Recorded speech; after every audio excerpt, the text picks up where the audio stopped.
Olá, bem-vindos à Igreja no Mundo, o programa da Fundação AIS, ajuda à Igreja que sofre, aqui na sua televisão. Eu sou o Paulo Airo e é sempre um privilégio saber que posso contar com a sua companhia aí desse lado durante os próximos 50 minutos. Comigo, embora hoje à distância desde a Alemanha, em reunião de trabalho, está a Catarina Martins de Betancourt, a diretora da Fundação AIS em Portugal, que nos vai comentar os principais temas que estão a marcar a atualidade. Olá, Catarina! Olá, Paulo, e olá também a todos os nossos telespectadores. Nos ataques, um dos pontos fortes foi a prisão central de Goma, onde morreram muitas mulheres e crianças, porque no meio de todos os ataques e da confusão que se vivia na cidade, os presos pegaram fogo à prisão e muitos não conseguiram fugir. 2 semanas depois do grupo armado M23, apoiado pelo Ruanda, ter avançado para a cidade de Goma, a capital da província do Kivu Norte, no leste da República Democrática do Congo, continuam a registrar-se confrontos militares e muitos incidentes, alguns deles mesmo muito graves, o que representa o agravamento brutal das condições humanitárias nesta região. O padre Marcelo Oliveira, que vive neste país e que acabamos de escutar, descreve para a Fundação AIS um ambiente de autêntico caos, com mais de 2.000 mortos, milhares de feridos e hospitais sobrelotados. A situação é tão grave, diz o missionário, que até os campos de deslocados foram atacados. Este vai ser, claro, um dos temas para bater no programa de hoje, que está a começar agora.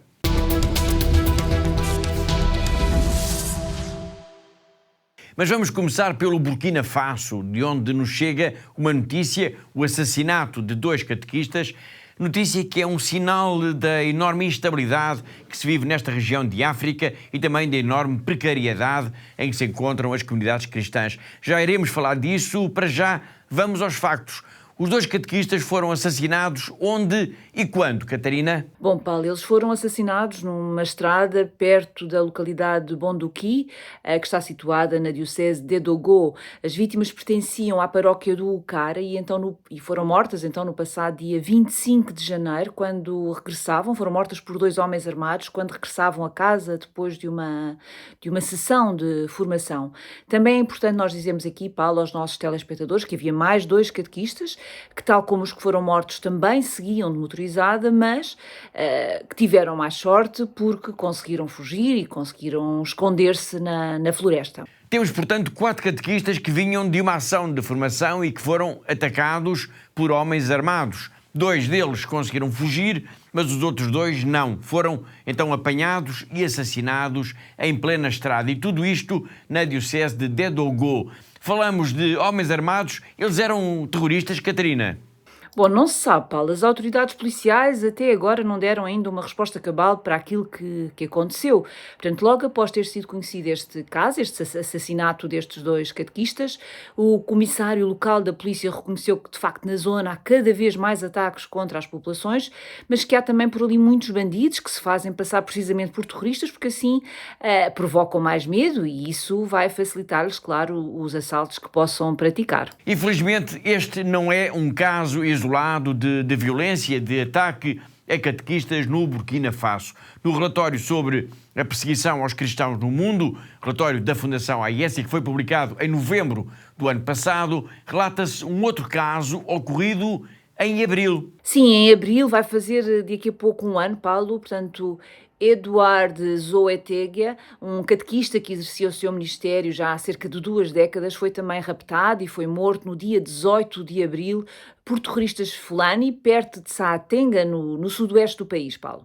Nesse mesmo relatório, Perseguidos e Esquecidos, dá-se destaque ao risco que os catequistas correm porque são, de facto, um dos alvos dos grupos armados, das organizações extremistas que existem no Burkina Faso. Precisamente, Paulo, e muitas dessas organizações extremistas que estão ligadas então à Al-Qaeda e também ao Daesh, o Estado Islâmico, e já controlam, e é também muito importante nós dizermos aqui aos nossos telespectadores, Paulo, e já controlam, como eu dizia, cerca de 40% do território. Ou seja, em mais de 40% do Burkina Faso, os cristãos neste momento arriscam a vida todos os dias, especialmente aqueles que têm uma maior visibilidade, como é o caso dos bispos, dos padres, das irmãs ou até dos catequistas. Terrorismo, violência, perseguição. Apesar de tudo isto, os cristãos continuam a viver a sua fé de forma corajosa e, por isso mesmo, exemplar. O bispo de Dori, Dom Laurent Dabiré, esteve no Brasil e foi entrevistado pelos nossos colegas da Fundação AIS, a quem contou algumas destas histórias, como, por exemplo, a de um sacerdote que se vestiu como os terroristas e pegou na sua motorizada para, assim, disfarçado, poder entrar nas aldeias para batizar alguns dos habitantes locais que esperavam por esse momento há mais de um ano. On voit que les chrétiens tiennent à leur foi, ils restent fidèles. En tout cas, on n'a pas encore entendu que les fidèles d'un endroit ont apostasié, ont abandonné la foi chrétienne pour faire autre chose. Et ça, c'est un grand encouragement pour nous, les pasteurs. Donc voilà un peu la vie des chrétiens au Burkina Faso, et en particulier dans le diocèse de Dori.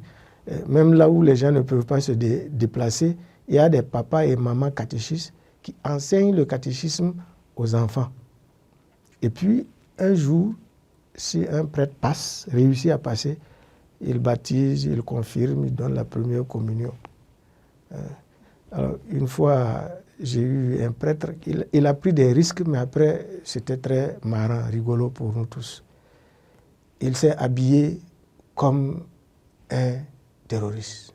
Il a porté les mêmes habits, et avec sa moto, il est allé dans un village baptiser les catéchumènes qui attendaient depuis plus d'une année et qui ne pouvaient pas être baptisés.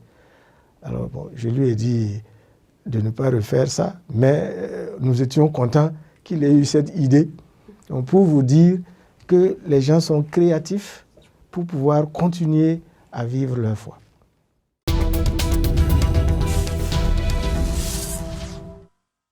Foi o bispo de Dori, do Burkina Faso, e falamos deste país africano por causa da notícia do assassinato de 2 catequistas. Esta notícia pode ser vista numa dupla perspectiva. Por um lado, mostra-nos a coragem destes homens e mulheres que, arriscando a vida, continuam a realizar o seu trabalho, a sua missão, e continuam, por isso, a ser também um pilar essencial da vida da Igreja. Mas, por outro lado, este ataque, toda esta violência, atinge pessoas em concreto, famílias, pais, mães, filhos, pessoas que sofrem, que ficam marcadas às vezes para sempre. Moisés Sabadogo é um catequista que viveu um destes ataques, em que assistiu à morte à sua frente de um padre e de 5 fiéis, e nunca mais vai conseguir esquecer todo esse horror. Curar todos estes traumatizados é uma das tarefas mais ingratas, difíceis, mas necessárias da Igreja nos países onde o terrorismo é mais intenso. É o que acontece, infelizmente, no Burkina Faso.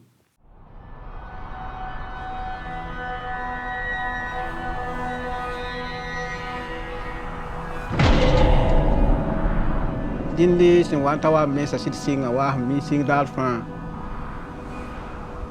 sun to wanta gloria wa pipi refrain di ban dika yimi saba la samba wa fo ya escola yetali ncengen tigande mam yele mam nyinga ye teng tome mam ganya teng tome bambu wanda menti pasteur ti misila be kene mwenere la petite zada mwen gomna la kele mwen zikanga to kele ndweni mwen gomna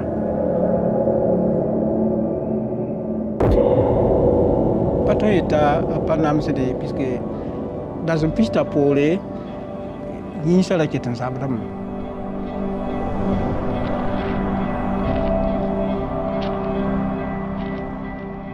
De ceux qui nous approchent pour dire, bon, où est Dieu? Nous commençons par lui dire que si tu as la foi, tu verras la gloire de Dieu. Dieu est là, il est toujours présent.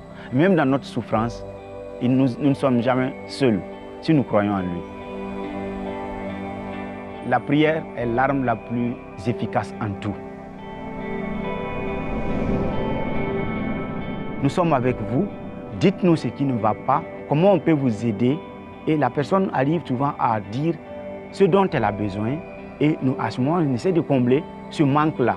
C'est vrai que quand on est touché mentalement ou moralement, c'est difficile, mais petit à petit, on arrive à perforer et à rentrer dans la vie de la personne et à la faire remonter. Il y a l'autre ambition la salle c'est ou inquiété ti fin chanson et quoi tamit te clis ne la kalambi fin c'est il kan handu wa sababi aramanda bimye bum san wa ya to ni sala aya nana ne wende. Alors donc, ce que l'Église attend aujourd'hui, c'est vraiment l'accompagnement, le soutien moral, matériel, financier, pourquoi pas financier, pour pouvoir aider les gens à sortir de cette misère.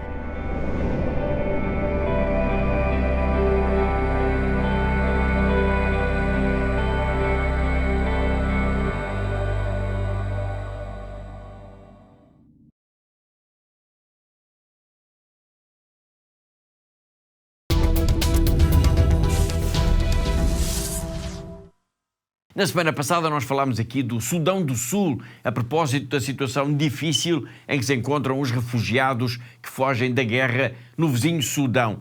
E falámos também deste país, o Sudão do Sul, porque recebemos uma mensagem da irmã Beta Almendra, uma comboniana que está em missão na diocese de Uau e que nos descreveu o trabalho que realiza, mas também as enormes dificuldades do dia-a-dia das populações locais, porque a pobreza é muito grande e as famílias não conseguem, por exemplo, Catarina, ter dinheiro para pagar as propinas da escola dos seus filhos. É verdade, Paulo. Então, na mensagem que recebemos da irmã Beta Almendra, ela procura, de facto, sensibilizar os portugueses para esta situação complicada de quem tem de viver num país muito pobre, como referiu, mas onde o próprio Estado nem sempre paga os salários dos funcionários públicos, o que arrasta, por isso, como consequência, muitas famílias também para a pobreza. E o exemplo disso, Paulo, é o que se passa, então, nas escolas do Sudão, mesmo quando esse valor... Portanto, há muitos pais que não conseguem de forma alguma pagar o valor das propinas, mesmo quando esse valor, Paulo, e como nos conta a irmã Beta, não ultrapassa os 100 euros por ano. Portanto, mas para quem tem muito pouco, 100 euros, como é óbvio, é muito dinheiro. Certamente. Obrigado, Catarina. Vamos então ao encontro da irmã Elizabeth Almendra, que é mais conhecida como a irmã Beta, e que nos enviou então uma mensagem desde a diocese de Uau, no Sudão do Sul, onde está em missão. Estamos a viver um tempo muito difícil, de insegurança a todos os níveis, não? Insegurança a nível políticos, por causa da guerra, que lutam uns com os outros. O governo não paga os salários há 18 meses, os salários públicos, as escolas públicas não funcionam, universidades, escolas, hospitais. O que funciona é a Igreja Católica, outras instituições, outras organizações não governamentais, que vão ajudando este povo a sobreviver, não?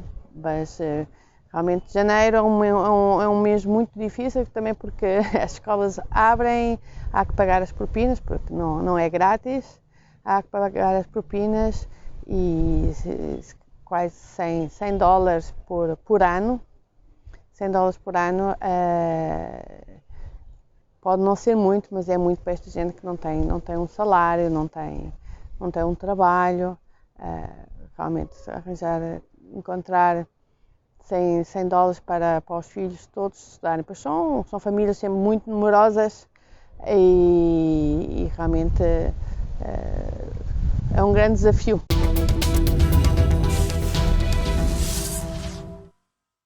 Ainda por África, vamos agora até a República Democrática do Congo, onde a situação na região leste, no Kivu Norte, continua muito preocupante após a conquista da cidade de Goma no dia 26 de janeiro por forças do movimento rebelde M23, que é apoiado pelo vizinho Ruanda. Desde então têm-se registado confrontos militares, muitos incidentes, o que está a agravar, como se imagina, brutalmente as condições humanitárias nesta região. O padre Marcelo Oliveira, que vive neste país e que, aliás, escutámos logo no arranque do programa de hoje, descreve-nos um ambiente de autêntico caos, com mais de 2.000 mortos, milhares de feridos e hospitais sobrelotados. A situação é de facto tão grave, Catarina, que até os campos de deslocados foram atacados. É verdade, Paulo, e esse é também um dado muito chocante, porque nem nos campos de deslocados, onde estão as pessoas que já fugiram da guerra, que já deixaram tudo o que tinham para trás, perderam tudo o que tinham, nem aí há sossego. E é lamentável que, de facto, não haja respeito pela vida, não haja um respeito mínimo pelos direitos das pessoas. Podemos dizer que se avolumam, de facto, os relatos de uma profunda crise humanitária nesta região do Kivu Norte, porque, como eu disse há pouco, há já mais de 2.000 mortos, milhares de feridos e os hospitais, as estruturas hospitalares que existem na região, já estão sem capacidade para receber mais feridos, mais doentes. E, além disto tudo, há ainda histórias trágicas, como aquela que aconteceu, Catarina, na prisão central de Goma. Sim, é uma história trágica que o padre Marcelo nos descreveu então e que ocorreu na prisão principal existente na cidade de Goma. Portanto, a prisão foi também atacada e no meio da confusão e do caos que se verificou, muitas pessoas não conseguiram fugir, acabando por morrer queimadas. Estamos a falar de uma situação que é de um horror generalizado, até porque, segundo o que nos disse o padre Marcelo Paulo, muitos dos que morreram eram mulheres e eram crianças. A situação é de facto muito grave no plano humanitário e o padre Marcelo alerta que há mais de 2.000 mortos, milhares de feridos, vítimas então dos combates entre o exército da República Democrática do Congo e os elementos do grupo M23. A cidade de Goma continua a ser palco de conflito entre o exército congolês e a invasão do M23. Muita gente morta, fala-se de mais de 2.000 mortos e milhares de pessoas feridas. Os hospitais sobrelotados, os campos de refugiados atacados. O M23 tem como objetivo tomar posse da cidade de Goma, que acaba por ser como uma grande cidade, um ponto fulcral na vida deste país. Nos ataques, um dos pontos fortes foi a prisão central de Goma, onde morreram muitas mulheres e crianças, porque no meio de todos os ataques e da confusão que se vivia na cidade, os presos pegaram fogo à prisão e muitos não conseguiram fugir.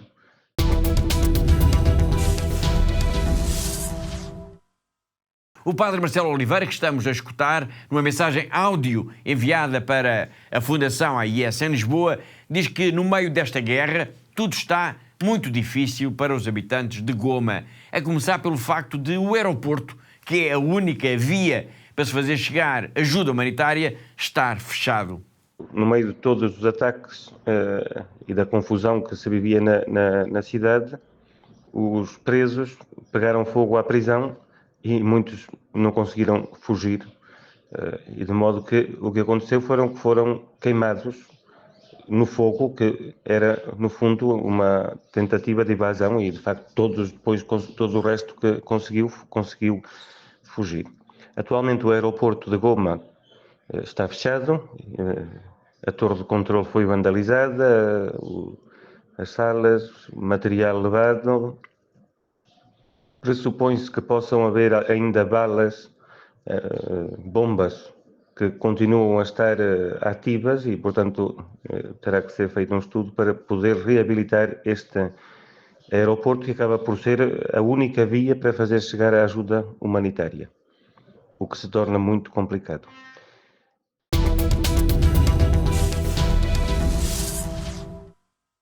Foi o padre Marcelo Oliveira que, desde a República Democrática do Congo, nos tem vindo a relatar algumas das principais incidências da guerra na província do Kivu Norte, no leste deste país. Na próxima semana contamos voltar ao contacto com ele, se as comunicações assim o permitirem. A situação no terreno é de facto tão grave e volátil que o nosso colega, o Maxime François Marçal, que é responsável de projetos da Fundação AIS para este país de África, nos pediu que rezemos para que a paz impere e as armas se calem. Hi there, my name is Maxime Fossé-Massal. I'm in charge of projects for the Foundation Aid the Church in Need in Congo-Kinshasa. And I would like to invite you to pray a lot for Goma these days. We are in touch with a few people who are in the city right now, and we have promised them to pray for them, for the city. And I'd like to extend this invitation to you all. We're praying for the return of peace, for the governments of both Congo and Rwanda, so that they may come to an agreement and preserve peace in the region. And we're also praying for the church, which is suffering a great deal in the diocese of Goma.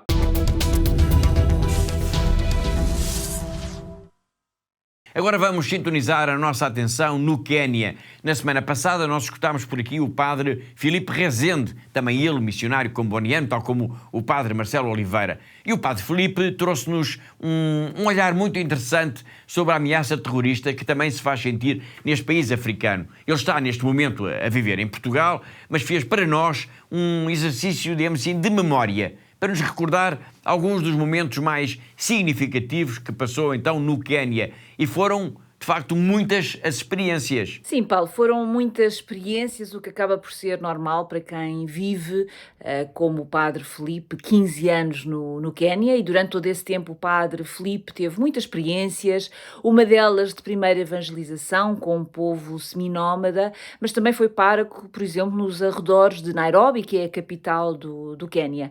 E aí viveu uma realidade bem distinta, porque é uma zona da cidade altamente povoada, mas é também ao mesmo tempo uma zona extremamente pobre, Paulo. Obrigado, Catarina. Vamos então ao encontro do padre Filipe Rezende, missionário que esteve no Quénia e aceitou recordar para nós essa experiência em África, nomeadamente na paróquia onde esteve, nos arredores da cidade de Nairobi, uma zona marcada pela pobreza e por uma concentração incrível de pessoas. Numa frase, uma igreja que sofre. Foi uma experiência também diferente que a tive ali, neste lugar, neste tempo, e continua também a ser, ainda assim, uma igreja também que sofre. Uma igreja que sofre precisamente por causa também de situações sociais, ali naquele contexto, um bairro social, digamos, onde nós podemos encontrar todos os problemas sociais e mais alguns que nós poderemos imaginar, tanto de uma concentração de pessoas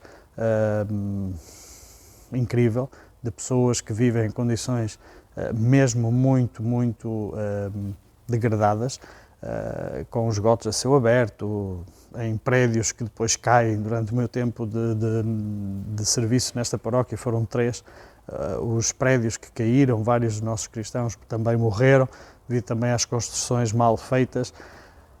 Toda uma situação que, ainda por cima, depois agravada por esta situação do terrorismo, que também afeta estas igrejas que crescem, que estão a crescer muito, que estão a crescer e que querem crescer, mas que depois também estas forças nos limitam para poder tornarmos também uma igreja como Deus e como Jesus assim o quis, uma igreja mais de Deus, mais de paz, mais de fraternidade e de amor entre nós, não é? Tanto igrejas que crescem, mas que igrejas que sofrem e que possivelmente, se não fosse este sofrimento, poderiam certamente crescer de outra forma. Fica também este pedido de orações, este pedido de também ajuda, se assim o for, para que estas igrejas possam também crescer.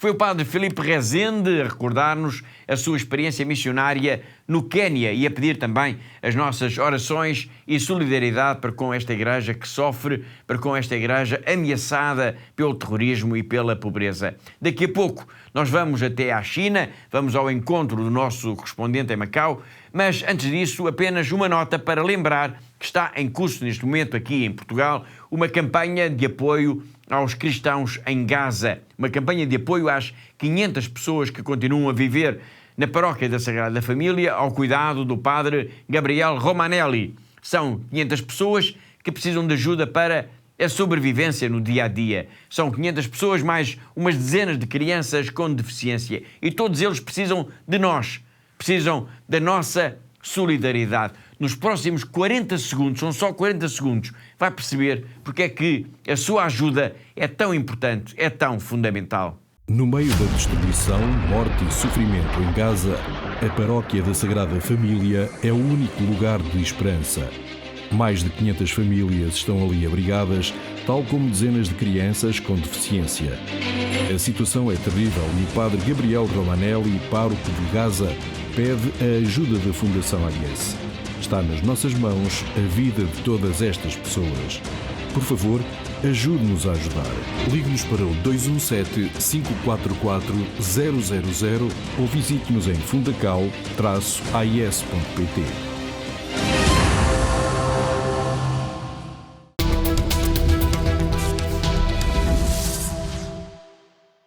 E da urgência da ajuda para Gaza, para a Paróquia da Sagrada Família. Vamos agora então até terras da China, vamos até à Diocese de Macau, vamos ao encontro do nosso correspondente, o jornalista José Miguel Encarnação. Todas as semanas ele conta-nos sempre uma história ou dá-nos uma notícia relevante da vida da Igreja nesta região do globo. Depois de um ano dedicado à oração, celebramos, como sabe, estes meses o Jubileu da Esperança, um ano santo que o Papa Francisco tem feito questão de vincar e chamar os fiéis ao Vaticano, à Santa Sé, mas também dizer àqueles que não podem deslocar-se a Roma que deverão também eles realizar obras para resolver os problemas mais prementes dos seus países. Depois da abertura da Porta Santa pelo Papa Francisco, o segundo grande evento foi o Jubileu para o Mundo da Comunicação, que reuniu mais de 8.000 profissionais da comunicação social, dos mídia ou similares, na Santa Sé. Depois deu-se então o Jubileu da Vida Consagrada e agora estão agendadas outras iniciativas, sendo que nos países, como dizíamos há pouco, também as conferências episcopais e outras entidades começaram a colocar então mãos à obra. Dizemos isto porque queremos salientar e enaltecer o facto da Conferência dos Bispos da Índia ter ainda há dias decidido tomar algumas medidas para que a pobreza que ainda se faz sentir naquele país seja minorizada ou minimizada, de modo a que as populações mais necessitadas possam também elas melhorar a sua vida. Faz parte, então, do Jubileu este trabalho e os bispos da Índia decidiram começar por proteger mais os Dalit, que são considerados, embora já não haja castas oficialmente na Índia, são considerados a casta mais baixa da hierarquia da estrutura social da sociedade indiana. Estes são indianos que vivem em condições de miséria, que exercem as piores profissões, digamos assim, e que vivem com rendimentos muito, muito, muito baixos. Espera-se também que no mundo mais desenvolvido o mesmo aconteça, para que este jubileu chegue à casa de cada uma das pessoas.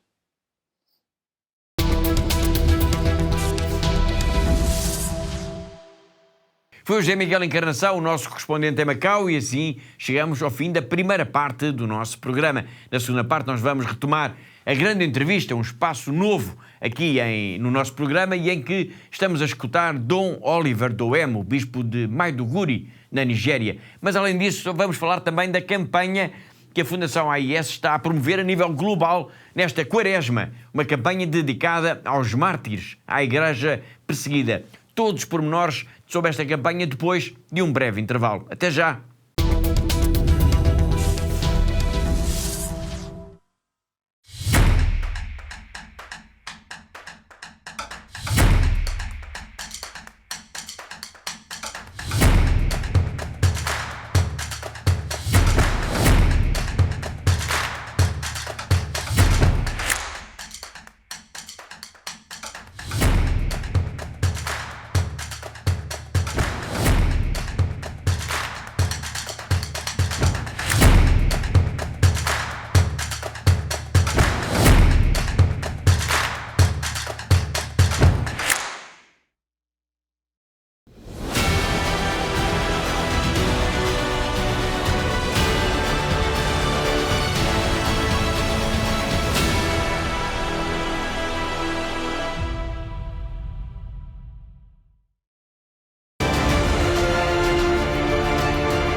leur disons merci pour ce qu'ils font déjà et nous pensons qu'ils vont continuer à nous soutenir, à soutenir nos séminaires pour la plus grande gloire de Dieu. La vocation est un mystère, la vocation vient de Dieu, c'est un projet de Dieu.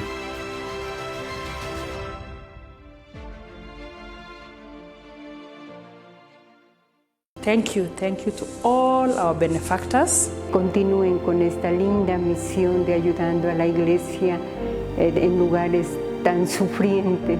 Щиро дякую всім вам, що ви є на хресній дорозі, допомагаєте нам нести наш хрест. We are trying to be Jesus.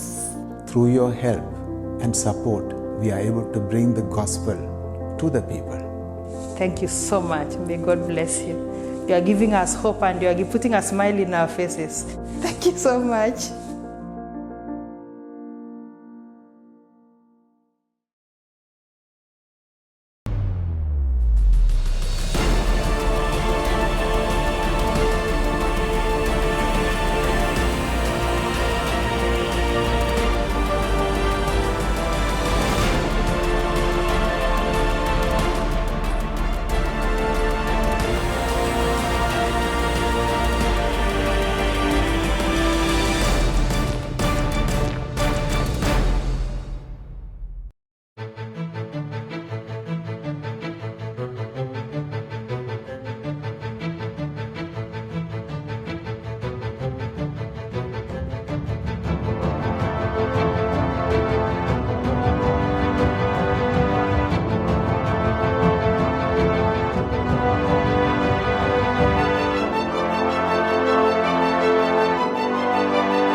Giving us hope and you are putting a smile in our faces.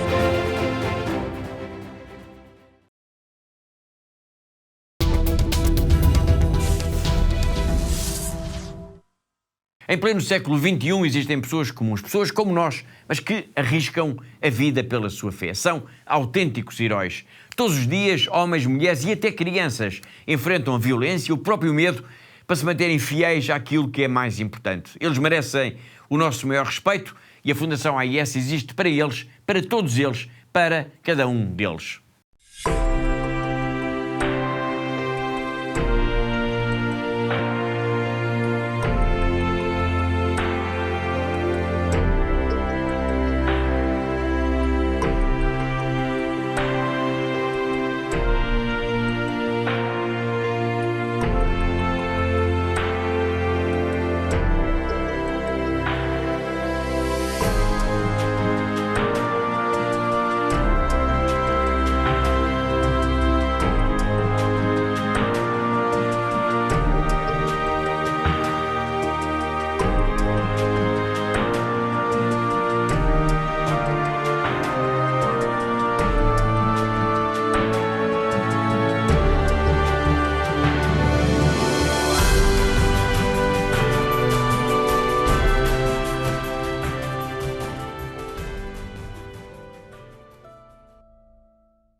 Está a tornar-se cada vez mais difícil para os cristãos de todo o mundo praticar e viver a fé. Em muitos lugares, os nossos irmãos e irmãs sofrem pelo seu amor a Cristo. A missão de ajuda à Igreja que sofre é construir uma ponte de amor que permita que a Igreja que sofre e é perseguida testemunhe a sua fé, inspirando aqueles que a ajudam. Hoje, a ajuda à Igreja que sofre, ou AIS, apoiando mais de 5.000 projetos anualmente em mais de 145 países.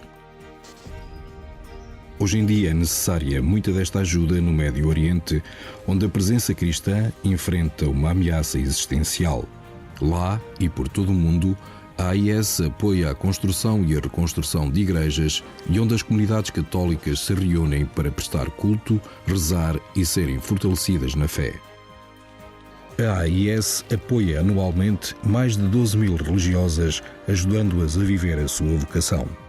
A AIS também contribui para aqueles sacerdotes que mantêm viva a fé nas suas comunidades.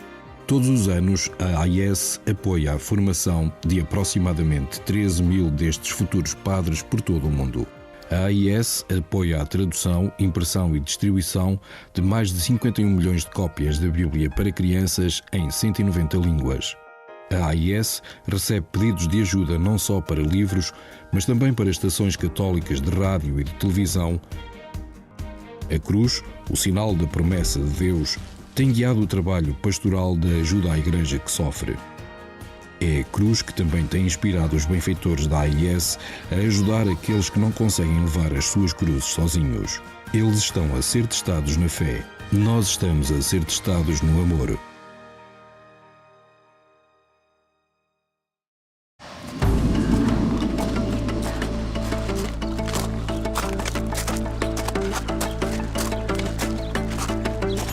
ب 7 نيسان 2014 انقتل أبونا فرانس على إيد الجهاديين قبل ما يطلعوا من حمص بكم يوم. كان هو الراعي الحقيقي اللي ما تخلى عن رعيته.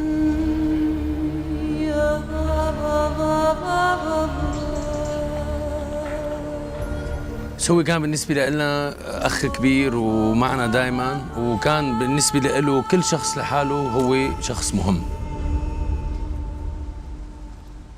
وإلى الأمام.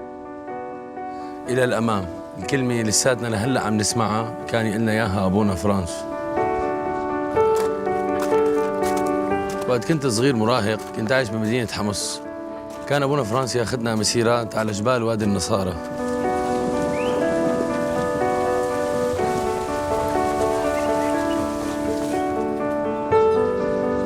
علمني أبونا فرانس افرح بإيماني، وكان دائما يحمسنا لنكمل طريقنا لنعمل حياة أفضل لإلنا وللي حوالينا.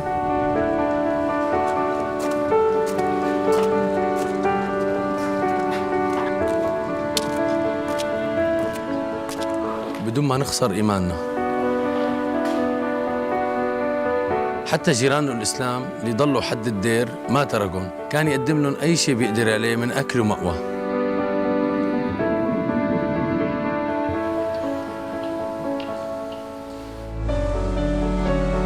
لما بلشت الأزمة بال2011 اجتني فرصة لسافر برات سوريا،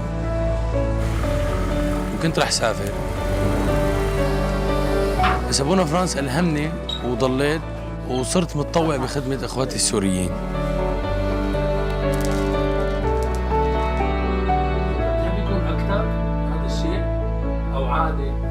إلى الأمام، كلمة إلى الأمام صار لها معنى تاني بالنسبة لي. رجاء أبقوا مع المسيحيين بسوريا وساعدونا ليبقى الأمل والإيمان عايشين عند الناس اللي خسرت كل شيء، مشان يعرفوا إنه الله ما رح يتخلى عنهم مثل ما عمل أبونا فرانس.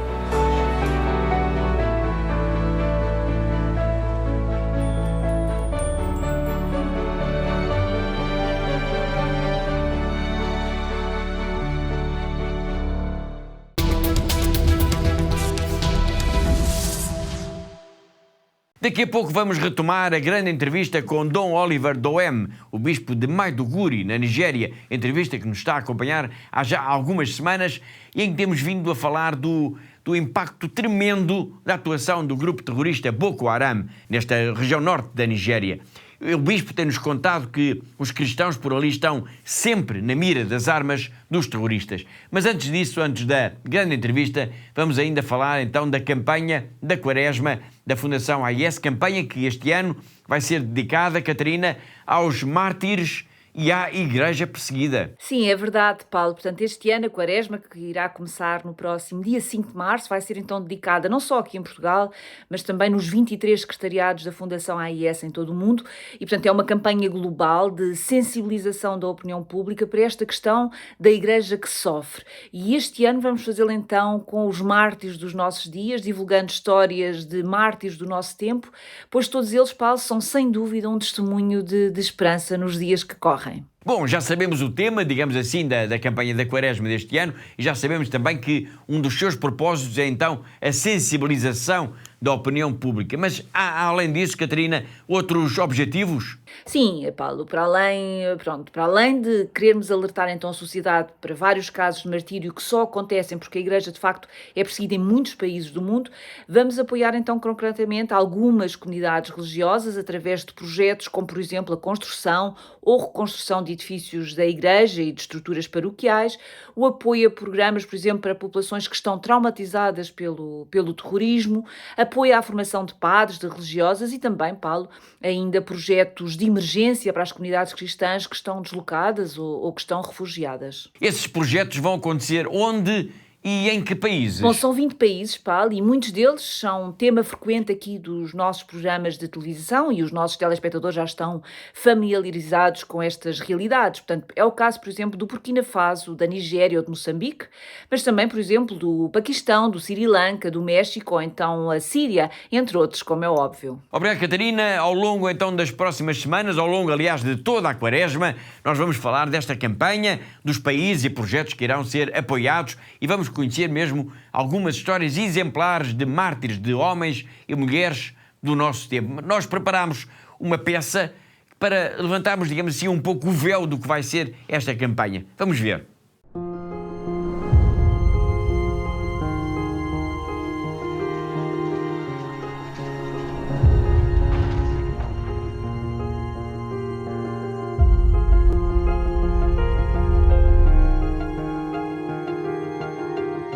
In Nigeria, it's dangerous because we have banditry. It's dangerous because we have anti-Christian sentiments. Priests were kidnapped and being killed.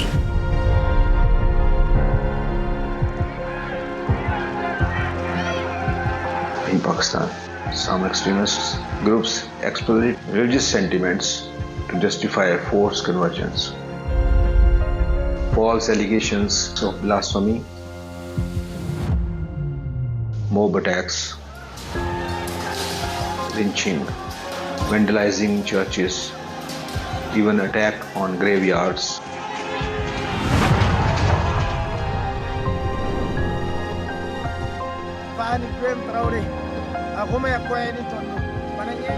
Taul saba watame yib saba sola yam sun tungura pasori puno wa min nan tem dina ti bisila be ken mwenere ketin za da mwen gomna lab ke lenwe zikanga to kelen be ni mwen gomna.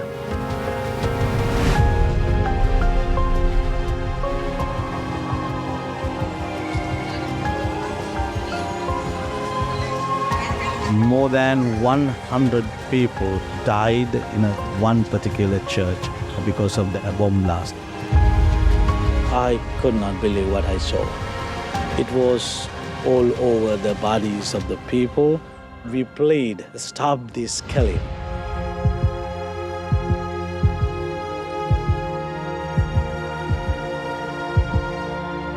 O gesto deles mais comum era de decapitar as pessoas. O corpo em pedaços, como de tantas cristãos, pessoas, homens, mulheres e crianças, que tiveram seus corpos decapitados por katanas por esta guerra muito cruel.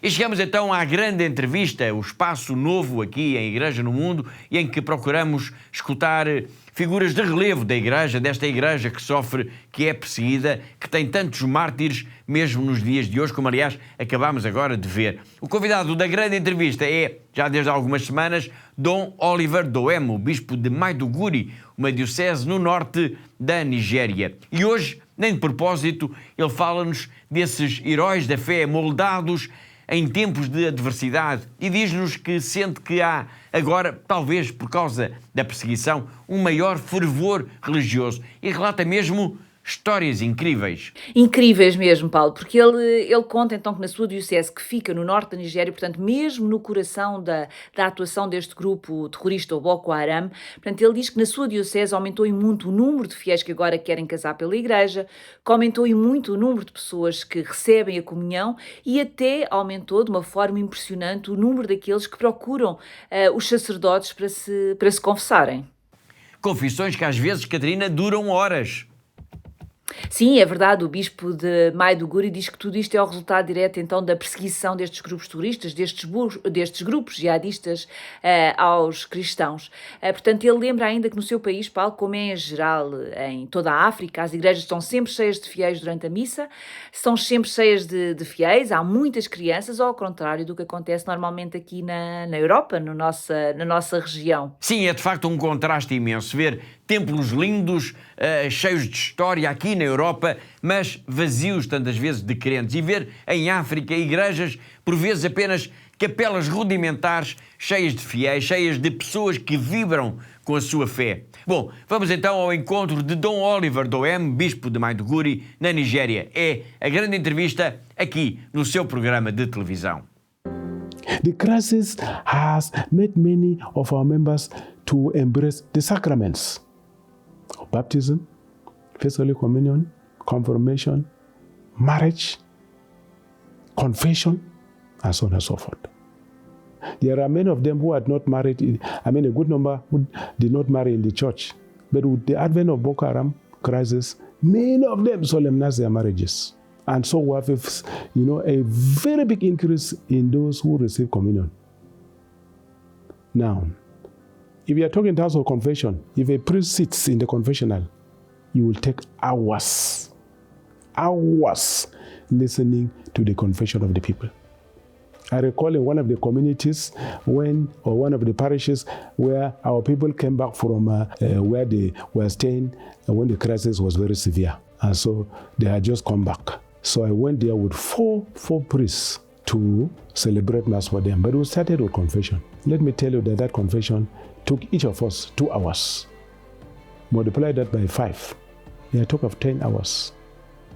So they cherish and embrace the sacrament of confession. And when you find a community doing that, then it means they are on the path to salvation. Because it means that community has a sense of guilt. We are all sinners. And if we are sinners, what we should always embrace is to go for confession so that we'll be sanctified. Jesus Christ knew what he was doing when he instituted the sacrament of confession together with other sacraments, other 6 sacraments. So many of our people are embracing the sacraments, and this as a result of the persecution.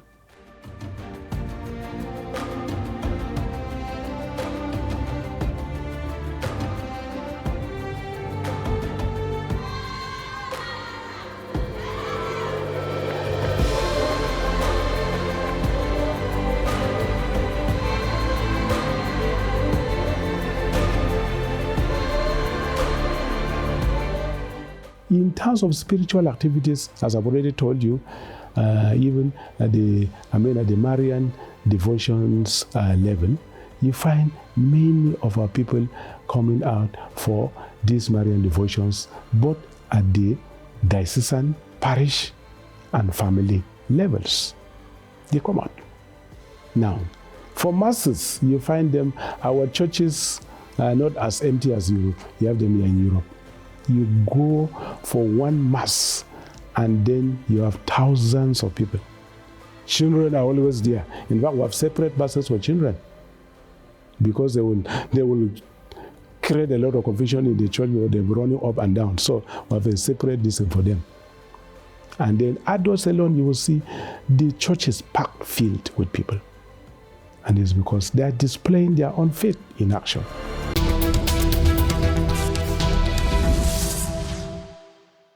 Foi Dom Oliver Doem, bispo de Maiduguri, na Nigéria, na grande entrevista aqui em Igreja no Mundo, uma entrevista da responsabilidade dos nossos colegas da Fundação Eukemami. Na próxima semana ele vai refletir sobre o Espírito Santo, que diz ser o principal agente da evangelização.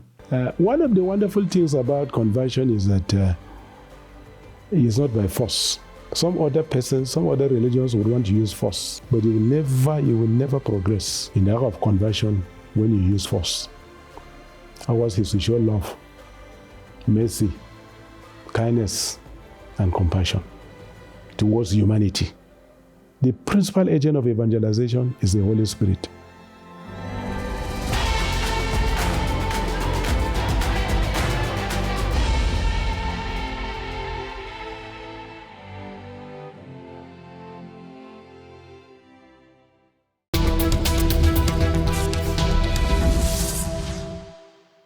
E assim, escutando o bispo de Maiduguri, na Nigéria, chegamos praticamente ao fim do programa de hoje. Mas é preciso ainda lembrar que a Ucrânia vive tempos muito duros por causa da guerra que começou, recorde-se, na madrugada de 24 de fevereiro de 2022. Há, portanto, 3 anos. É preciso não esquecer o povo ucraniano, que tem vivido histórias de horror, com cidades e vilas e aldeias destruídas, com milhares e milhares de mortos, de feridos, de estropiados, com famílias, Catarina, em sofrimento. Sim, Paulo, são de facto 3 anos de sofrimento, de muito sofrimento. São 3 anos também em que a Igreja procurou sempre estar ao lado das pessoas em maior necessidade. Portanto, são 3 anos em que também há uma contínua solidariedade da Fundação AIS para com estes padres, para com estas irmãs, para estes minaristas, com todos aqueles então que têm procurado ao longo destes 3 anos ser esta ternura de Deus junto das vítimas da guerra, todos os que têm sido esta mão amiga da Igreja junto dos que mais sofrem. E para lembrar que a Ucrânia é também uma terra de mártires, a Fundação AIS tem um livro chamado Os Novos Santos da Ucrânia e 1/3 para oferecer aos nossos telespectadores. Sim, Paulo, é um terço e um pequeno livro que nos fala cerca de 30 mártires. Portanto, 30 homens e mulheres que não vacilaram perante o perigo, perante as ameaças, perante o sofrimento.